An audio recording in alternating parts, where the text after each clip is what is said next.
Alors, nous allons faire le diagnostic par rapport au souci de refroidissement. Alors la toute première chose, bon déjà tu t'enlèves la vis qui est ici, et avec la poignée qui est ici, tu soulèves et tu ramènes vers toi, histoire de décaler le radiateur. Ensuite tu vas aller débrancher, en tout premier lieu, c'est que tu vas aller débrancher la prise qui est ici. Et moi j'utilise, tu as vu, un espèce de stylo avec une diode lumineuse. Quand tu les branches tous les deux dedans, donc tu les mets en contact, hein, ça doit s'allumer. Si ça s'allume, c'est qu'il y a une continuité. Si ça s'allume pas, voilà, c'est qu'il y a un souci. Donc en faisant ça, ça s'allume et tu es censé entendre la pompe. Bien sûr, la prise est branchée, hein, d'accord. Si la pompe, tu n'entends pas, mais que ça s'allume, ce que tu fais, c'est que tu débranches la prise de la pompe, tu mets un voltmètre et tu es censé avoir 12 volts. Voilà. Donc ça veut dire quoi? C'est-à-dire que le circuit, il est correct, que la prise, elle est correcte, mais que la pompe, elle est cramée. Voilà, c'est tout simplement que ça veut dire. Donc là, j'ai une pompe à changer. Et potentiellement, peut-être, donc là, il faudrait que je teste. Je l'ai fait, j'ai une continuité ohmmétrique sur le capteur, mais à voir, voilà, à voir parce qu'on va le rebrancher, puis on va te montrer après. Donc voilà, donc là, il est rebranché. Quand tu l'enlèves, instantanément, tu perds ton 12 volts, d'accord? Voilà. Et là, je me retrouve avec un peu de voltage, pas suffisamment pour alimenter, mais avec un peu de voltage. Donc là, ça montre qu'il faudrait qu'il fasse un tout petit peu plus froid pour vraiment pouvoir tester correctement cette sonde. Mais à partir du moment où tu as une résistance, c'est-à-dire que tu te branches sur les deux cosses de la sonde, tu te mets en ohmmétrique, tu te mets par exemple à 60, à 6 ou 60, voilà, et tu es censé avoir une continuité qui se fait, voilà. Par contre, j'ai pas les données malheureusement, voilà, ohmmétriques d'usine, ça je les ai pas. Pour ça, en tout cas, je les ai pas. Voilà un petit peu. Mais sinon, ouais, tu es censé avoir ça. Donc voilà. Donc en toute logique, la sonde elle est correcte, mais c'est juste que pour l'instant, voilà, le froid n'étant pas là, il n'y a pas besoin qu'elle s'enclenche, puisqu'elle va dépendre de la température. C'est la température qui va faire que. Donc je dirais c'est une sonde à 6 balles, tu sais quoi, hein, elle a maintenant, elle est de 2000, elle est de 2000, on est en 2025, elle a 25 ans la sonde, tu vois ce que je veux dire, hein. Si tu la changes, ça va pas non plus te coûter un œil, hein. Voilà, bref, pour l'instant, je le renclenche, mais sans la remettre complètement, d'accord, donc elle est juste renclenchée. Et cette pompe, elle se changera. Donc là, comme tout est rempli en liquide, ce qu'il faut, c'est clamper, donc mettre un clamp ici, hein, je te les ai montrés l'autre fois. Voilà, et après tu enlèves, tu changes la pompe, et puis tu remets une neuve, et puis ça, c'est correct. Voilà. Bon, j'essaie de t'expliquer parce que ça va pas être simple, j'ai qu'une main. Donc, je t'avouerai que vraiment, ça va pas être simple. Alors, j'ai un code erreur, j'essaie de te mettre une image du code erreur, ou je t'amènerai sur la... Je crois que je vais te faire une vidéo supplémentaire pour te montrer le code erreur. Donc là, concrètement, bon, celui-là, j'en mettrai un 9 parce que voilà. Par contre, c'est celui d'en dessous qui ne va pas. Donc, tu as 4 câbles dessus. Donc, l'alimentation est bonne. Tu as 2 câbles qui vont au calculateur, qui envoient des données, et 2 autres câbles qui envoient au compartiment affichage pour pouvoir avoir l'affichage du niveau de température. Là, il déconne à plein tube. Donc, concrètement, c'est dû à ça. Et donc, toujours vérifier dans ton câblage si tu as bien une alimentation. Donc, moi, c'est le cas. Donc, voilà. Tu les débranches et puis tu vérifies si tu as bien une alimentation. Ça, c'est la première chose. Ensuite, ce qu'il faut que je vérifie, c'était les ventilateurs. Est-ce qu'ils fonctionnent bien? Donc, il y en a 2, d'accord, qui fonctionnent en même temps. Mais il y a 2 vitesses différentes. Et ça permet que quand tu mets la climatisation, bien de renforcer, si tu veux, voilà, comment t'expliquer, la ventilation. Là, j'ai un souci, c'est que tout simplement, j'ai une seule vitesse qui fonctionne et pas la deuxième. Alors, il y a plusieurs choses. Premièrement, l'indicateur il est là, d'accord, c'est ce truc-là, avec ce câble-là. Alors, je vais te montrer parce qu'en fait, tu as un rouge simple qui est là. C'est mon voltmètre. Voilà. Et après, ici, ça te fait vitesse 1, vitesse 2. D'accord? Voilà.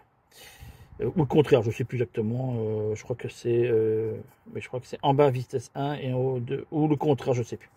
Bref, je ne sais plus sur mon plan. J'essaie de l'afficher le plan. Sur le plan, c'est clairement indiqué. Le chemin le plus long, c'est la vitesse 2. Donc du coup, comment on teste ça? On teste ça avec ça. Donc je couperai et je te mettrai. D'accord. Voilà. Ça, tu fais un pontage et ça te permet de ponter le truc et de voir si ça fonctionne.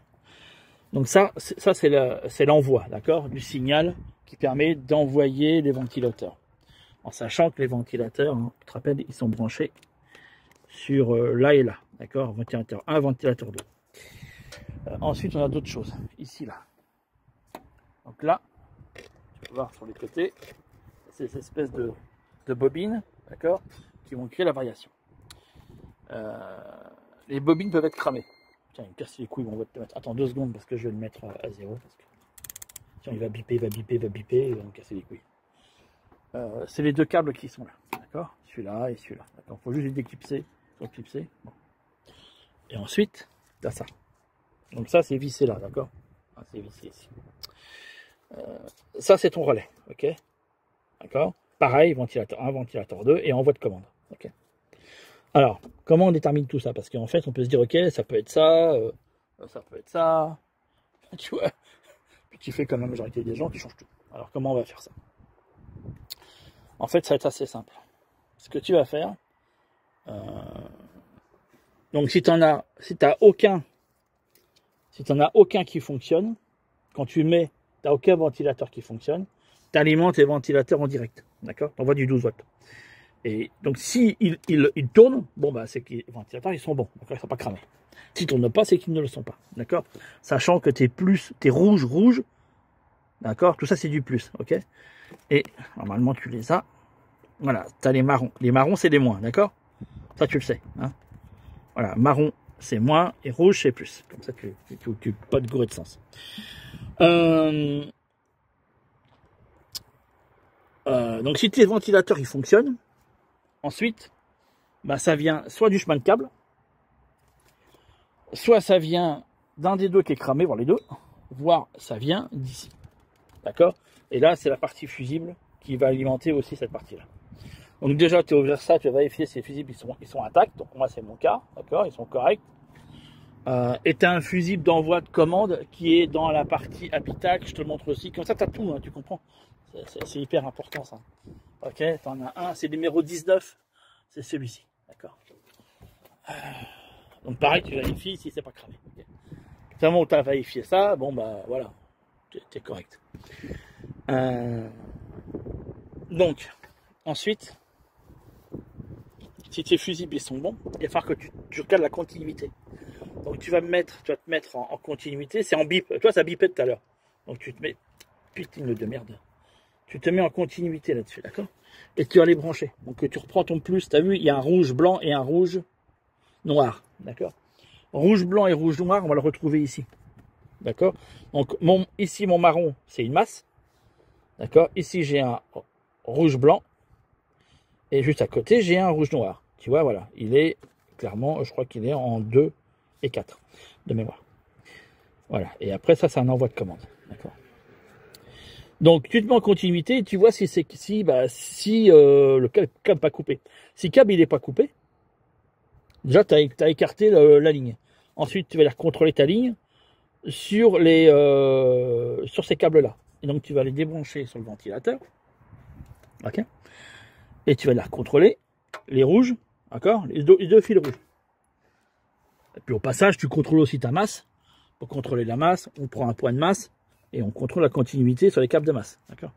S'il n'y a pas de continuité sur le câble de masse, c'est certainement une masse qui est mauvaise. Donc il faut aller chercher les masses les plus proches. Il y en a un peu partout là-dessus, mais bon, bref. Je pense en ces détails-là, si ça se fait... bon, je suis entré à ce niveau-là, mais bon, il y a quelques masses, mais là, il n'y en a pas des tonnes dessus. Hein, voilà. Là, on va avoir une masse qui va être par ici. Donc, bref. Ils sont là, d'accord? Ces câbles-là et ces câbles-là. D'accord? Donc, ça, il faut les débrancher. Il faut appuyer de chaque côté. Ce côté-là et le côté opposé. Et puis, il sort comme un rien, d'accord? Et après, tu contrôles la continuité. Si tu es bon en continuité, c'est que ça vient de ce bordel-là. Voilà. Déjà, tu changes ça. Et puis après, comment te dire? Et puis après, si tu veux savoir s'il y en a un des deux qui est cramé, bon, c'est rare qu'il y ait les deux qui crament en même temps. Hein, mais bon. Pareil, tu vérifies aussi si tu as de la continuité sur les câbles. D'accord? Donc si tu as de la continuité sur des câbles, tu regardes aussi après si tu as une résistance ici. Si tu n'as aucune résistance, c'est qu'il s'est cramé quelque part. Et tu compares les deux résistances pour voir si elles sont correctes. Tu vois un petit peu, voilà, c'est comme ça que tu vas travailler par élimination. Donc, moi, qu'est-ce que j'ai? Je vais te montrer. Mon truc, c'est que je vais regarder si j'ai la deuxième vitesse qui marche pas. Donc je voulais savoir si c'était un ou l'autre. Donc ce que tu fais, c'est que tu débranches l'un, tu débranches l'autre, puis tu les inverses. D'accord? Si ça change rien, c'est que ça vient pas de ça. D'accord? Voilà. Donc moi, j'ai testé en inversant, ça ne change strictement rien. Donc ça c'est éliminé. Ça vient pas de ces éléments-là. Donc pour moi actuellement, c'est le boîtier. Hein, c'est ça qui va pas. C'est le boîtier. Il y a le deuxième. Il y a un petit clap, mais tout petit, et ça n'envoie pas assez. Donc je vais essayer de te mettre ce putain d'appareil pour que tu puisses. Je sais même pas comment je vais faire.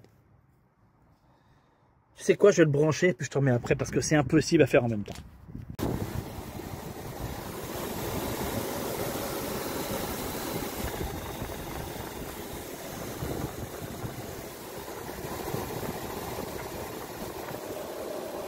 Voilà. Bah c'est tout. Voilà. Et puis le problème il est résolu. J'essaie de te montrer entre deux le code. C'est un code erreur, tu verras. Il faudrait que je te le filme et que je te le montre. Mais j'essaie d'implémenter ça soit dans l'image, en prenant la photo, soit j'essaie de trouver un moyen de te montrer ça. Ça serait quand même pas mal que je te montre comment marche le logiciel en même temps. Donc je vois ça. Tu vois, je vois ça peut-être dans la semaine. Je ferai ça et je rajouterai ça à la vidéo. Voilà, je te laisse là-dessus pour l'instant. Comme ça, tu vois un peu un diag sur la ventilation, qui est quand même assez importante. Voilà. Et pareil, hein, tu as plein de points de pontage. Ça veut dire en fait c'est des points de raccord. Tu vois, là, tu en as un ici. Là. Voilà. C'est des continuités par des cosses comme ça qui sont mises. Elles sont indiquées sur le chemin électrique. En plus. Bon, allez, je te laisse.